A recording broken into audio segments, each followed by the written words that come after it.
from Hollywood and the four corners of the world. You asked for it. Starring Rich Little.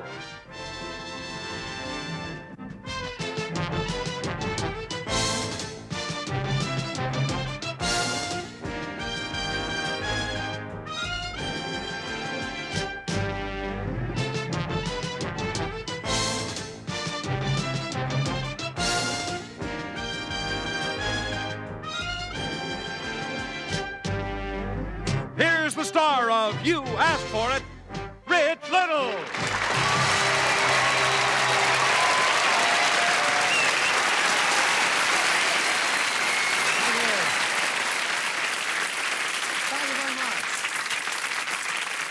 Thank you. We have a letter here from Kim Wasson of Oakland, California, and she asks us to take her and you on one of the world's greatest roller coasters. So our Laura Louise had the ride of her life at the Astroworld in Houston, Texas, because you asked for it.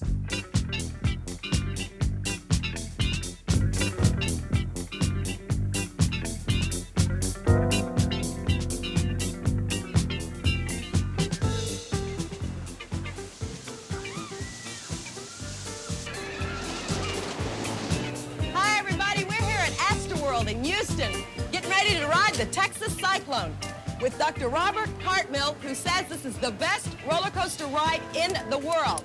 Why, Rich? Because it's the scariest. Now, that's what Dr. Cartmill says, and he should know. The New York Times had him pick the 10 best roller coaster rides in America. Also, the Smithsonian Institute commissioned Dr. C to do their exhibition on roller coaster rides. So, let's go. Let's go. We have a lot of arguments over this. There's a lot of competition for the best roller coaster. But as far as most of us are concerned, and that's the majority of roller coasters, the Texas Cyclone is the most devilish roller coaster ever built. It's theatrically made. And you go up that hill slowly, and it never lets up after that first drop, which is about 95 feet.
Thanks, Dr. C. Oh, you're welcome.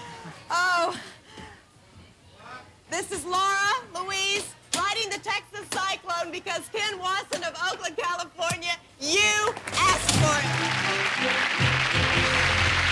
We'll be right back with Rich Little and You Asked For It.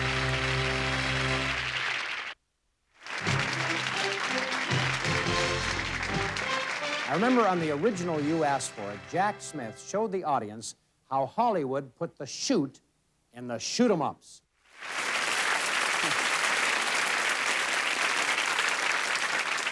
Rich, Hollywood stuntmen have been blasting away at each other since the days of the early silent pictures. Now, in 1958, You Asked For It showed the public just how it was done. Two stuntmen, Cliff Rose and Hal Needham, who has since gone on to direct smash movies like Hooper and Smokey and the Bandit, shared a special battle royal just for us.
Looked like some mighty deadly gunplay in the true fashion of the Old West, didn't it? Well, don't believe a thing you saw because none of it was real. Meet actor Dan Metzger, who has invented wax bullets, which will make movie gunfights more realistic than ever. Some of these slugs are filled with a red liquid to create the blood effect. Now, here's one that'll kick up dust and ricochet away. Here's one that'll do the same on a rock. Now, here's one that'll give the effect of shattering glass or a mirror. In other words, that mirror isn't even broken? It's as good as new. And the wax that makes it look broken comes off as easily as this. Why, that's incredible, Dan. Now, these wax bullets of yours, how are they fired from the gun? They're fired by compressed air in a small cap. They look real and they sound real. Let me shoot you and I'll prove it to you. Oh, I got a better idea. Let me shoot you. Go ahead, Jack. You've got the drop on me. All right, I'm going to back up here so you can look right down the barrel of this gun. Remember, the blood pellet that hits Dan will come right out of this gun.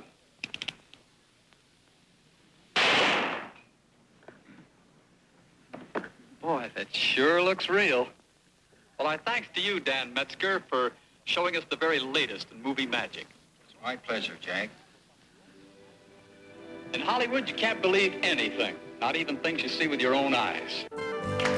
This letter from Kay Messer of Danbury, Connecticut, asks us to show you a very special school in Rose Hill, Kansas, run by Lyle Sankey. Our Ivana Moore enrolled in the school that teaches would-be clowns how to get laughs and how to save lives.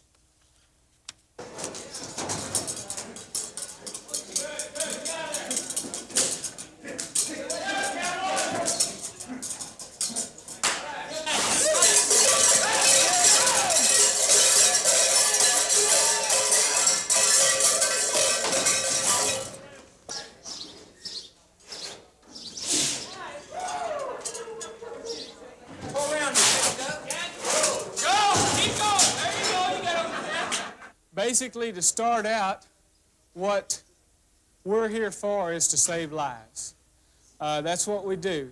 A cowboy gets off, he's thrown off, whatever. When he hits the ground, he really has no idea where the bull is. That's where we come into play. He's here, the bull's here, you've got to go through there. You've got to save him. If you hesitate, you're too late. I've been in about 2.5 years. Oh, boy. So you're just taking a refresher course. Yeah, trying to correct some mistakes that have been made. What are you here for? I'm here to become a clown. There's no way they can knock you out of here if you got a bind in there. Really push out with your arms and your hands and keep your hands low so they can't stick a horn in and hit you in the hit and break your fingers. There you go. What is the basic concept of makeup that you're trying to achieve as a clown? Something that's funny, so when you go to the, the edge of the fences or something, when the kids can see you, they won't be scared of you.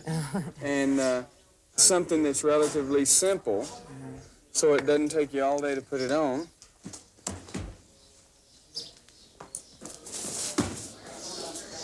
How do you do it? Just go up there, just jump up on, don't make sure your knees don't hit on it. But Just make sure you get high enough on the barrel. Use your legs, too. Just go up and just jump up. Go.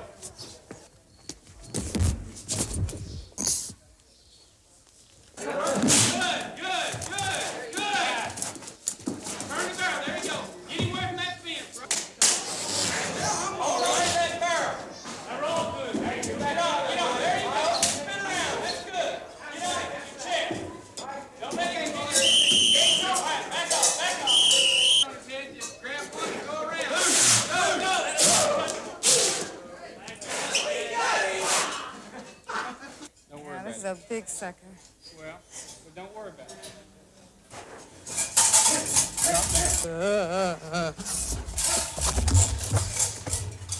Good job. Stay where you are. Stay where you are. Stay where you are. Let him out.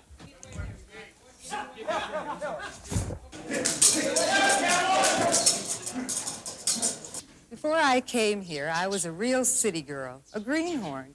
But in just 3 days, I have joined that exclusive Western fraternity. I am a cow person. Not yet. Here. You should be here, K. Messer of Danbury, Connecticut, because after all, you asked for it.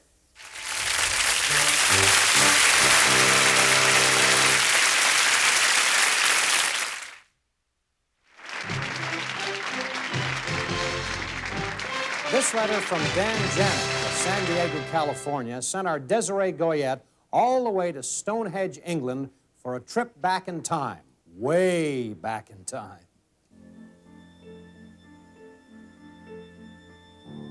It may surprise you to discover that these men and women are praying.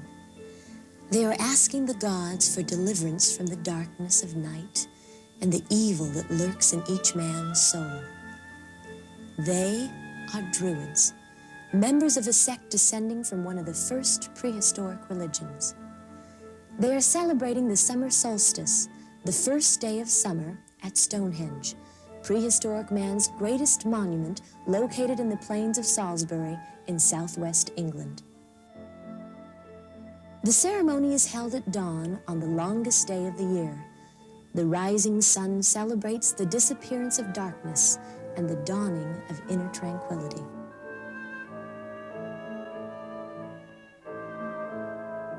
Stonehenge is to the Druids what Mecca is to the Muslims, what Rome and the Vatican are to Roman Catholics, and what Jerusalem is to the Jews. At one time, it was thought that the Druids were the builders of Stonehenge, but historical fact has proved otherwise. Stonehenge was here over 2,500 years before the Druids and the birth of Christ. Now, how it got here and what its purpose was has always been one of the great mysteries. Nobody knows, in fact, how the great stones of Stonehenge were transported to this barren plain.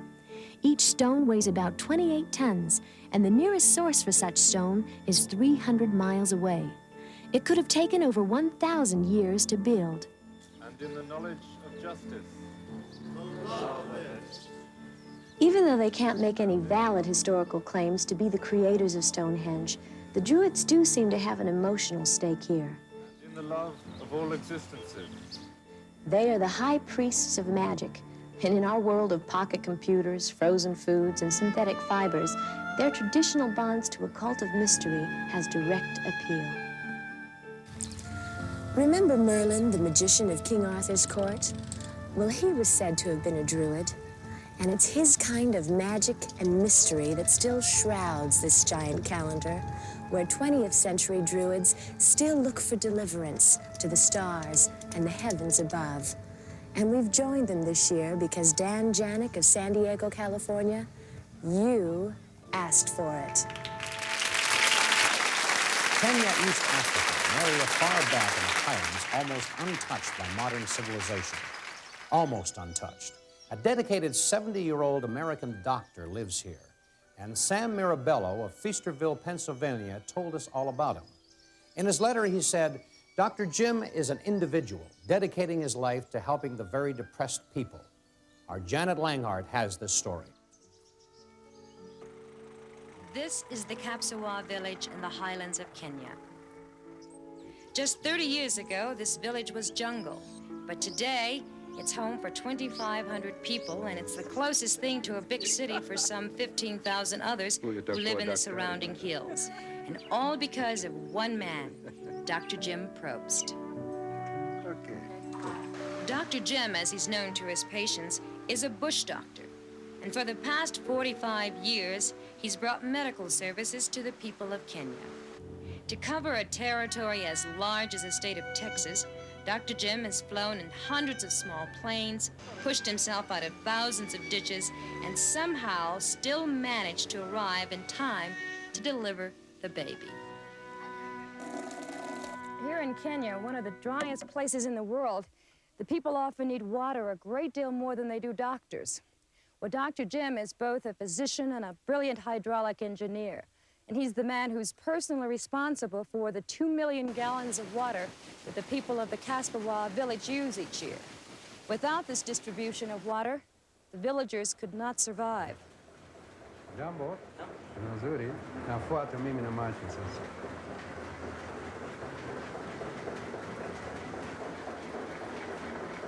Naona hii sasa, hii nguvu natoka hapa, napita hapa, na kwenda namna hii, natoka hapa. Sasa mimi nataka pima hapa. Dr. Jim devised a water wheel simple enough to be maintained by a villager, yet powerful enough to pump 4,000 gallons of water a day through 2 miles of pipe up an 800-foot hill to the Kaspawara village. And he designed it with such elegance that the total cost of installing and maintaining the water wheel for the past 35 years has been less than $10,000. In 1949, when Dr. Jim arrived in the bush to survey the river, the water wheel was only a dream. To the villagers, Dr. Jim's dream was impossible. For millions of years, the Aurora River has supplied water to those strong enough to carry it 1 tedious gallon at a time, step by careful step up the slopes of the mountain.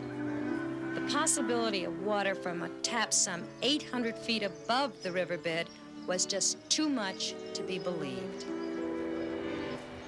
You find people in need. This is what we do in all our work. Find people in need. We have something we can supply, whatever it is.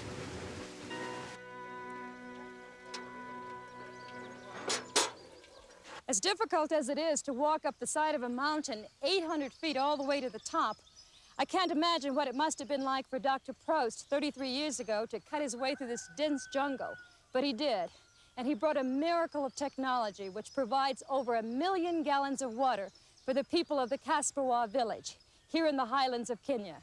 I'm Janet Langhart, and I'm here because you asked for it.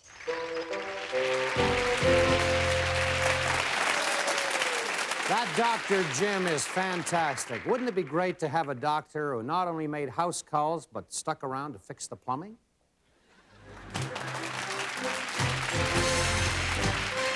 We'll be back with Rich Little and You Asked For It in a moment.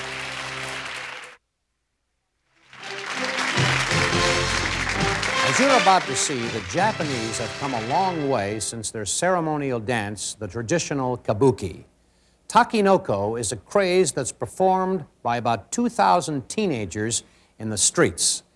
Now, it sounded so astonishing that Alana Davis got all dressed up and flew all the way to Tokyo because, Larry Weissler, in your intriguing letter, you asked for it. Well, Rich, if I'm going to witness a traditional Japanese ritual, I thought I'd better dress for the occasion because I certainly wouldn't want to be out of place.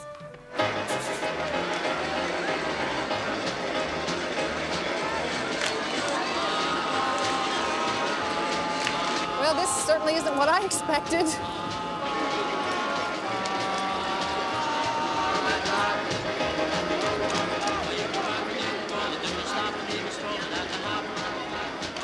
This is Takinoko. For 2 years, Tokyo has been shocked and entertained by it. Takinoko literally means bamboo children, but Takinoko is what people call this Sunday street dance. The name is really taken from designer Takenori Otake. The colorful clothes from his nearby boutique are what many of the kids wear. Others bring their own costumes to turn back the clock to the 60s and even to the 50s when Elvis Presley was the king of rock and roll.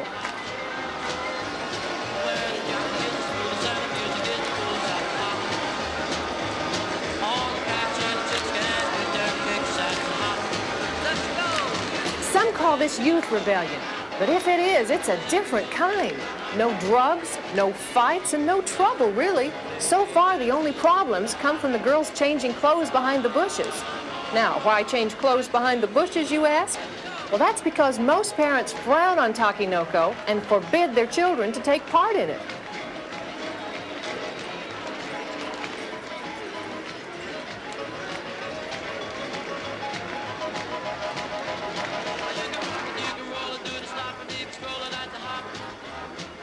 The dancers originally took to the streets because Tokyo police cracked down on underage youngsters in discos. Barred from the bars, the bamboo children have been here ever since.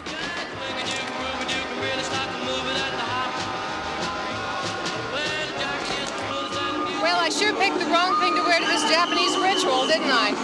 But if there's one thing I've learned on You Ask For It, it's when in Rome.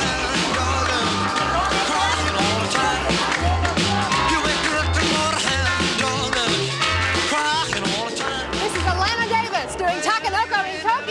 because Larry Weissler, you asked for it! You know, we're getting some wonderful letters from all over the world, and here's one of my favorites. It's from Timothy Kendrick of Springfield, Ohio. It says, Dear Rich, I would like for you to film the Kimberley diamond mines in South Africa. If possible, please send me some water from the mines. Or diamonds would be okay, too. Heck, I'll even take some dirt. I'm not proud. Well, as a matter of fact, we soon will be filming the diamond mines. And hundreds of other stories, too, around the world, because you asked for it. See you next time, huh? Good night.